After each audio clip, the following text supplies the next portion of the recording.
তখন যার সাথে আমার কাজ হয় বা কাজ করেছি সবার সাথেই আমি ভালো রেসপন্স পেয়েছি। বড় বড় কি নিজেকে সুচিত্রা সেন মনে করেন? এত ভালো অভিনেত্রীও কিন্তু আপনি না। ডিরেক্টর 2-3টা সিন আমাকে ডিরেকশন দিয়ে আর থার্ড সিনে ডিরেকশন দিতে হয়নি, বিকজ আমি ক্যারেক্টারে ঢুকে যাই। এই তো দেখি নিজের ডল নিজে পিটাতে খুবই পটু।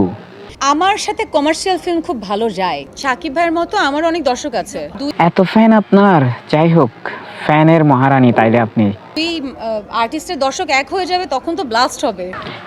এমন ব্লাস্ট করিয়েন না আবার কখন ফুটে যাই। ক্ষমাও চাই, ধোয়াও চাই। ফিল্ম একটা করেছি, দুটো করেছি, অনেক ভালো রেসপন্স পেয়েছি।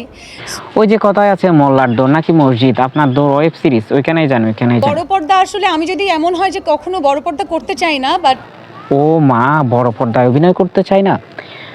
এত বড় মহান অভিনেত্রী নাটকে থাকতে চান? ও বাবা, আপনাকে খুঁজছে বাংলাদেশ। বড় পর্দায় অভিনয় করতে চায় না, ও আবার দর্শকের জন্য অভিনয়ে যেতে চান বড় পর্দায়। এই তো দেখি পুরোই পোল্টিবাস। যার সাথে কাজ করেছেন ভালো রেসপন্স পেয়েছেন, এটা কিন্তু 100% সত্য কথা। তবে রেসপন্সের পাশাপাশি কিন্তু অন্য কিছুও শোনা গিয়েছে। দুষ্টুরা একদম দুষ্টুমি করবা না, অন্য কিছু না, খুব ভালো অভিনেত্রী, ভালোই রেসপন্স করতে পারেন।